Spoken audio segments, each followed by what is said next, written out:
Yes, the Casanovians. All right, boys. In this stream, I want to talk to you about how to remove Mr. Nice Guy from your daytime cold approaches. So this is definitely a recurring sticking point that I see amongst the guys that I work with one-to-one.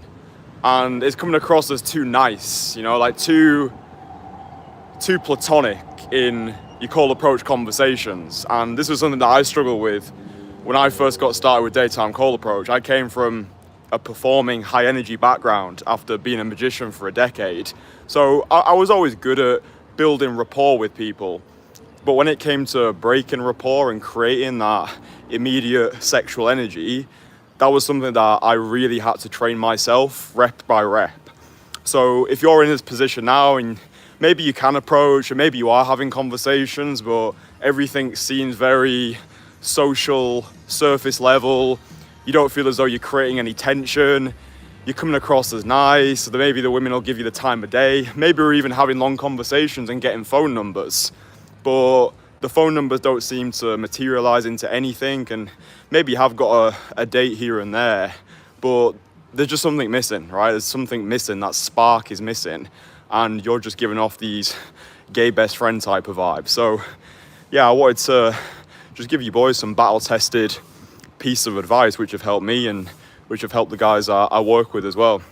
The first thing is speed. Okay, speed.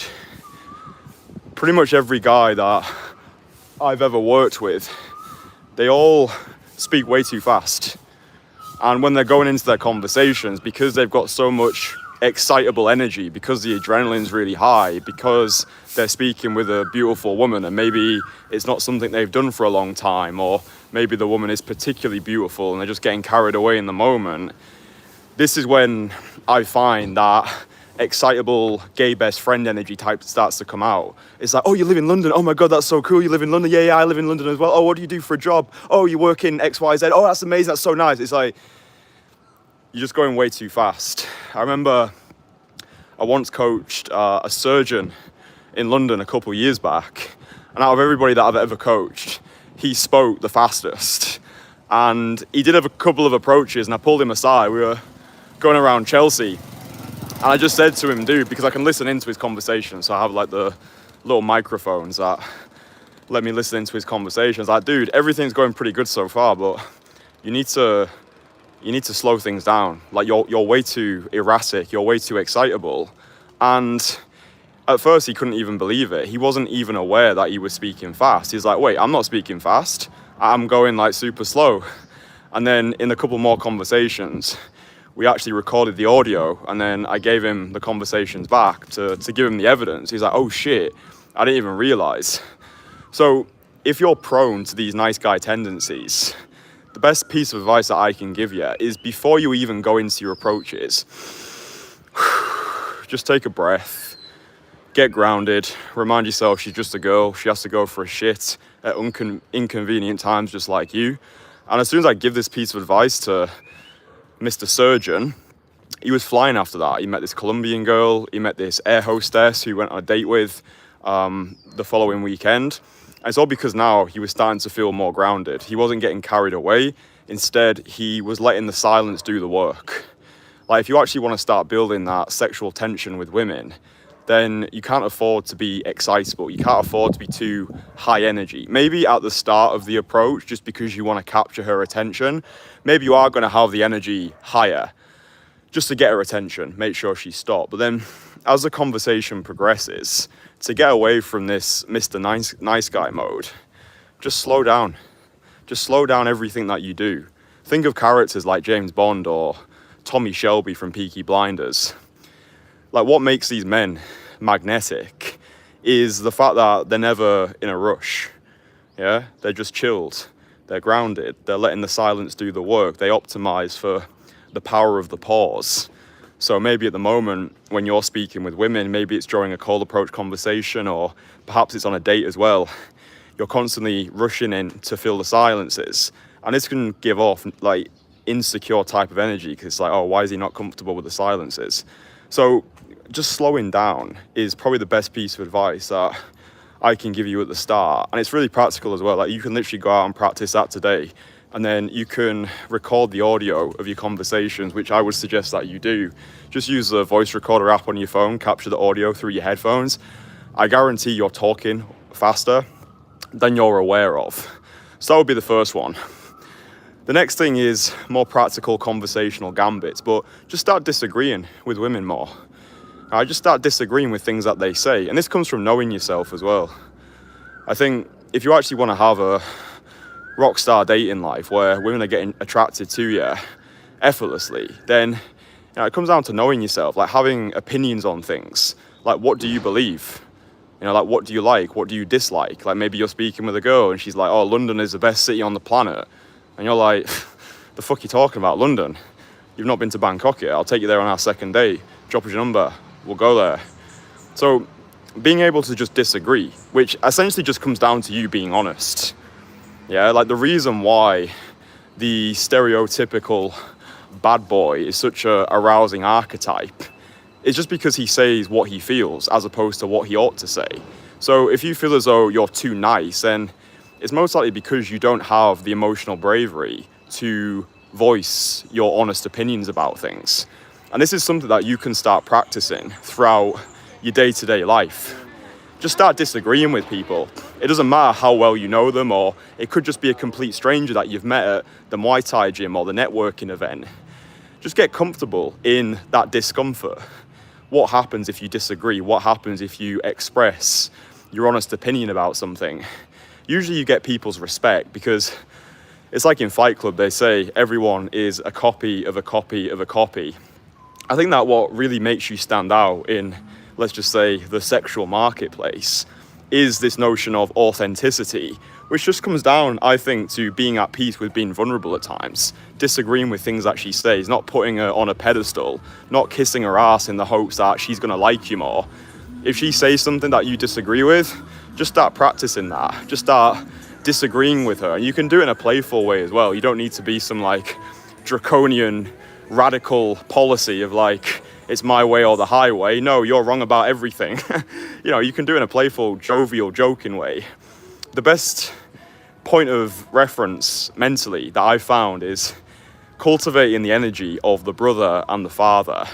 I think if you feel as though you're a nice guy at the moment, then it's probably because you're missing one of these types of energy. So you imagine a really attractive girl who's got a brother.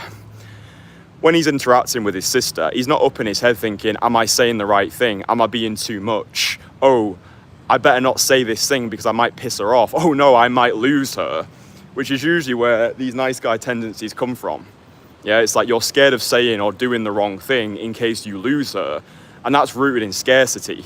You're worried that if this conversation or this date doesn't go well, then you're going to be on your own and you don't know how long it's going to be till you get another option. This is why I say you don't have dating problems, you've got personal problems which manifest themselves into dating problems. But just imagine a beautiful girl who's got a brother. That type of jovial, playful, devil-may-care attitude, that's one piece of it. And then the other energy is the energy of the father. So you imagine a really attractive girl and imagine the father figure in her life.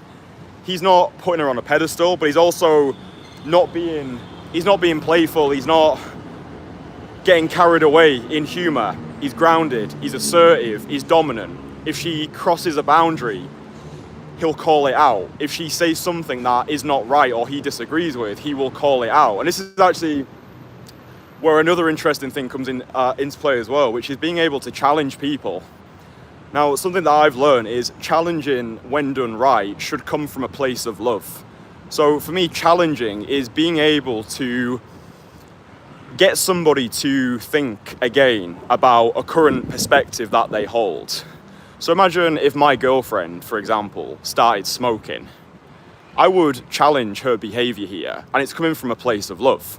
I'll be like, listen, you're not smoking. Like, that shit is gonna damage your health. Yeah, like, if you want to continue doing that, then that is not something that I'm going to be able to tolerate in a relationship. Like, I can't be in a relationship with a smoker. I think, again, when done right, it comes from a place of love. It's not like you're not challenging someone just to be an arsehole for the sake of it. Although you can actually practice with this as well. I find that's a useful exercise for guys who are, let's just say, recovering nice guys, is just to deliberately crash the car in a couple of conversations. I know when I've taken guys out, we've done a daytime session together, and then we've transitioned straight over into nighttime. By this time, they've got more audacious energy. And in nighttime, I would say, in my experience, you can get away with being more audacious. Like, people, depending on what city you're in, people are there to have a good time. People have a couple of drinks down them, so you can get the banter flowing. But if you can just give yourself permission, maybe you go out with the intention of just being more provocative in conversations, disagreeing, teasing, challenging. By the way, if you want like actual examples and real life demonstrations, then download my free course. It's called Conversation Killer. And then in that course, I have a module called Provocateering. And in that module, I go super deep on challenging, disagreeing, teasing. I give you examples. I give you real life demonstrations. These streams are just my just like spontaneous stream of conscious thoughts. But I think the final thing that I'll say before you go download the course is just remind yourself that we do become what we practice. Okay, so what I would say is stop referring to yourself so much as a nice guy. Okay, because if you understand that all we are is repeated patterns of thoughts and behaviors that we've accepted over time as our identity, then it makes you aware that you can change. The way you start is not the way that you finish. Just because you have embodied characteristics of the quintessential nice guy your entire life, it doesn't mean that you have to be that way forever. Okay, so be mindful of the language that you're using. Stop saying, oh, I'm a nice guy, I'm a people pleaser, oh, I suck with women because XYZ reason. Again, you're limitless, okay? You can become what you practice.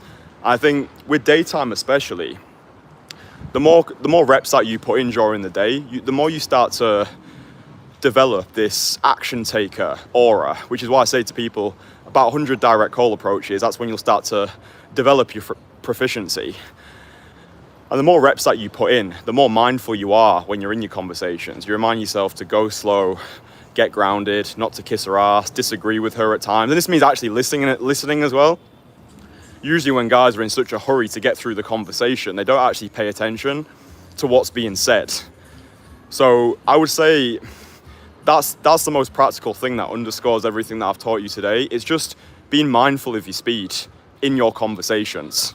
I think if you can go like half of the speed that you're currently going at, and you're really marinating and you're letting your body language do the talking, you're looking at her like you actually desire her, you've got those tiger eyes, you've got the smirk on your face, then over time, as long as you're consistent with the practice of cold approach and you're putting yourself into more conversations, you're aware of the current sticking points, and you're also recording the audio of your conversation. Dude, that's so important. That's what I was doing when I first started this in Leeds 4 years ago.